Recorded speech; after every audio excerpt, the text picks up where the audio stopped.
Welcome back, ladies and gentlemen, for what is going to be nothing short of another jam-packed daily cryptocurrency market update with yours truly on this triumphant Tuesday. Now, today is the last day of me being away. We will be back in the studio tomorrow and back to normal. So do watch out for tomorrow's update. We will be in a more familiar setting. However, today we've got quite a lot to cover. We're going to be starting things off with a Bitcoin chart. The cryptocurrency market seeing a bit of an uptick yesterday. We're going to be talking about some addresses. So total active addresses across all blockchains grew from 6.8 million in January 2021 to 60.1 million as of this month, 2024. Now, this paints a very different picture to what perhaps retail sentiment also is painting. We're also going to be talking about Bitcoin inventories on exchanges. And of course, today's a significant day as you have the Trump-Harris debate taking place. I think it features around about midnight in the UK time, but this is going to be something I'm going to be watching. I am going to be doing a video on this election and who I think the markets are predicting to win in regards to the signals that we're getting with oil and, of course, Bitcoin miners. Now, we know Trump has plans for the oil industry. This could be why oil is looking rather weak and likely going to continue to come down. And of course, we know he's spoken out very publicly in regards to crypto. We're playing a brief clip of him talking about regulations and talking about the crypto space specifically. Then we're going to be moving on to why US Bitcoin reserve plan could be years from being a reality. However, the fact that this is even being spoken upon is extremely significant. Are the US going to start holding Bitcoin? Well, they already do in the form of seized funds, but I think actually, certainly banks may start to diversify into Bitcoin, setting them up potentially for a disaster that is going to be orchestrated in regards to Bitcoin, where they're going to basically say, okay, this asset can't be trusted, and that's how they'll fight it and regain control, perhaps over it, or potentially introduce something alternative after we've all got familiar with this idea of a digital currency. We'll talk about that a little bit, and then some analysts chiming in on a jumbo 50 basis point rate cut from the Fed and why people shouldn't be worried. I think 50 is more than reasonable for what's coming, but we shall see. Let's kick things off with the Bitcoin chart. And it's important for us to do this because it kind of grounds everyone in the broader trend that the crypto space is currently in. It's currently still in an uptrend, in our opinion, and is very likely to see higher prices. And we've got a number of technical patterns that give us confluence in regards to that, like the bull flag taking us to 130K, like the inverse head and shoulders taking us to 151K, and like a potential broad cup and handle structure in much the same way Vanex Semiconductors set up a very similar thing. We've shown you this time and time again, and many other examples. We might do a video later on, for no other reason than I think it'd be very interesting to show you where Bitcoin is technically, and many, many other charts that did the exact same thing in regards to this consolidation period around all-time highs, only to then go on significantly higher, and many of them to go and reach their targets. I've shown you semiconductors, Microsoft, gold. Ultimately, there are probably hundreds of charts I could show you that did this very similar thing on their way to price discovery. So have faith in that. When we look at the kind of consolidation period that we've been going through, it's very pullback-esque, but unfortunately in the crypto space, these moves are 20+%. We looked at a really interesting thread from Jim Bianco yesterday where he spoke about Bitcoin having failed as an ETF. We gave a lot of pushback in regards to that. I think his failure and his reason for failure comes more on the back end of boomers actually adopting it. We haven't really seen that, but I do think that is still to come. And we've still got, there was a survey done by Ernst & Young, and 97% of the 277 institutions, asset managers, all said they were going to get into crypto basically in a big way, whether that be through tokenization, whether that be through holding, whether that be through increasing their holdings, so on and so forth. And despite what we've been going through with this pullback, this is extremely interesting. This is from Dan Tapario. Tough day in the market. September is usually the worst month. We've covered this, but October is around the corner, ladies and gentlemen. Also, St. Leger's Day is this week. So remember, selling may come back on St. Leger's Day. I think, the stars are aligned in regards to this pullback coming to an end. Despite painful consolidation in Bitcoin and Ethereum, more painful in alts, I might add, since March, the blockchain world continues to explode. Total on-chain activity through the roof. Addresses 200% up this year. roaring bull market continues, and it's always important to pay attention to underlying fundamentals, even though I don't think they move price, and this is why we're a technical trader. If they did, you would have seen the price be correlated. The price ultimately is only moved by buyers and sellers on the day. That's what moves the price on the day and more broadly over a sort of short, mid to longer term. But this is very reassuring, and this is the direction of the world, ladies and gentlemen. And if you talk about the billions of users that are out there, okay, this doesn't show all of the people that own crypto because obviously a lot of them have it in exchanges, and the wallets, it's very different. However, 60 million wallets, total active address across all blockchains, 60 million.1. There are over 8 billion people in the world, ladies and gentlemen. And we always say this as a small sort of analogy. You know, we have a very successful YouTube channel in regards to the cryptocurrency space. We get some of the most viewed content in regards to certain topics and projects. 10, 20, you know, if it's an XRP video, maybe 70K is a great video at this time. It certainly beats most other pundits out there making content on some of the topics that we cover. Think about that in the grand scheme of YouTube's 2.1, the most popular sort of platform for video content, 2.1 billion monthly users. There's infinite room for growth in regards to adoption and also in regards to allocation. And I think that is pretty great. You know, this is a kind of reassuring stat, if you will. Obviously, Willy Woo. On-chain analysts.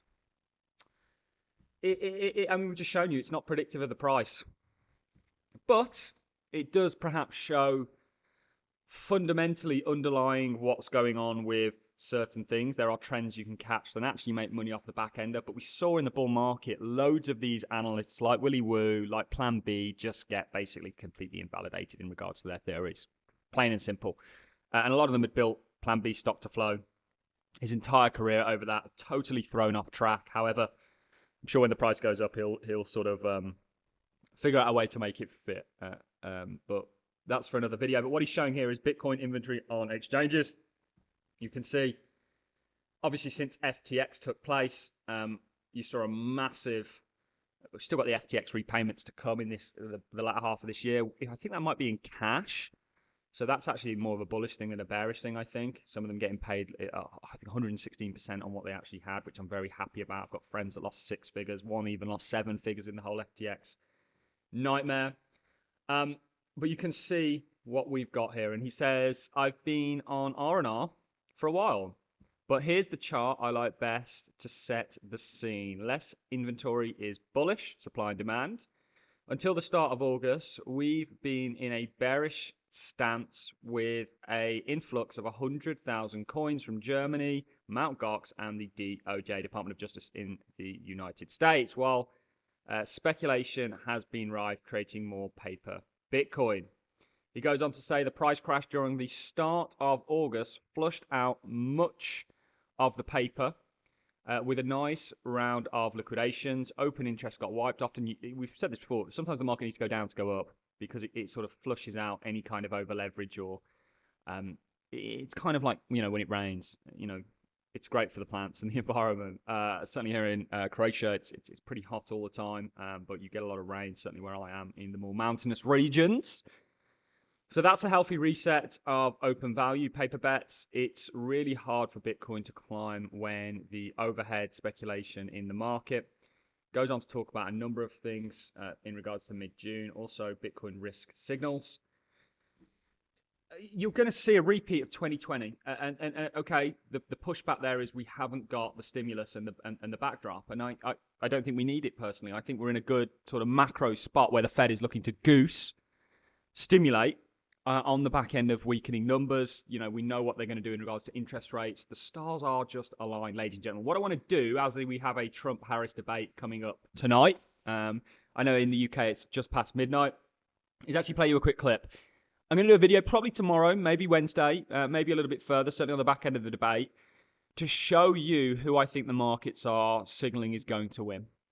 And we can use oil, we can use Bitcoin miners, we can use, the stock market generally, certainly given some of the tax implications that Harris is looking to put on, to basically show you the markets are predicting that Trump's going to win.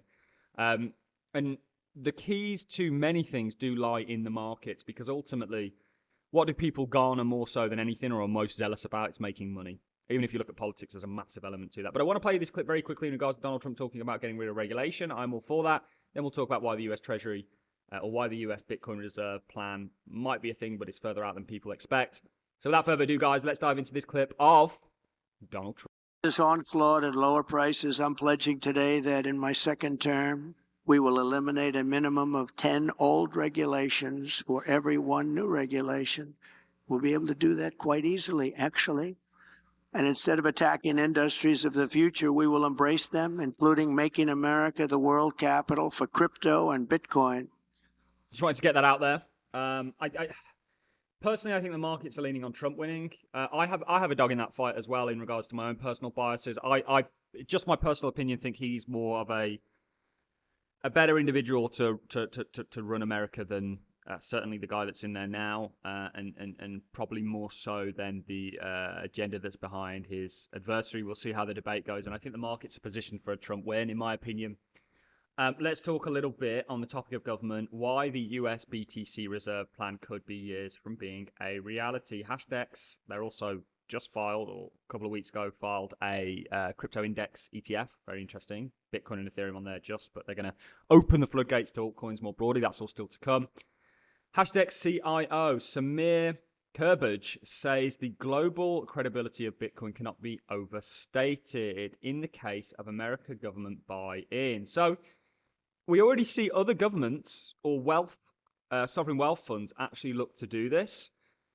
Obviously, you've got Cynthia Lummuth from Wyoming, I think, floated a plan for US government-managed strategic Bitcoin reserves, the type of something more that would bring broad awareness to the investment case for digital assets. Really, it's more the awareness to the continued destruction deliberately of currencies. You know, in the UK, for example, we had 4% wage growth from July to July last year. What they don't tell you is actually you're still worse off because everything probably rose significantly more than 4% over the past year. So these statistics, the UK is a mess right now. I don't really want to even get into it because I don't want to inflame anyone or wind people up, but it is getting to a point where people in the UK really do have to, I think, decide whether they, you know, do they want to sort of stand up for this country at this point. I'll leave that there, but we can see analysts talking about a 50 basis point cut. Right now, the probabilities, according to the Fed Watch tool, are 25.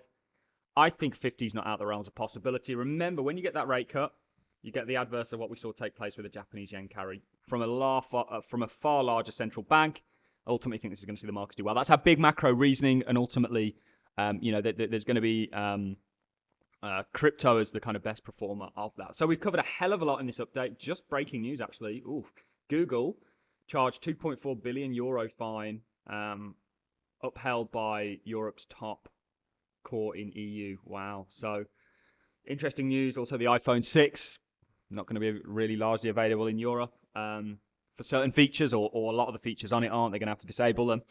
And I also watched something in regards to Mario Draghi in the US today. So lots of things going on politically, but all we are really focused on is the markets. We ultimately think there's a great time ahead of us for them. And we'll be back to normal tomorrow, guys. We'll be back from the studio, bringing you that fire content that I know, we can improve on, and we're going to be doing that, and lots of things to look forward to in the future here on the channel. So that's it from me, guys. On that note, I'm going to love and leave you. Thanks all for watching. Stay strong out there, and I'll see you all in the next one.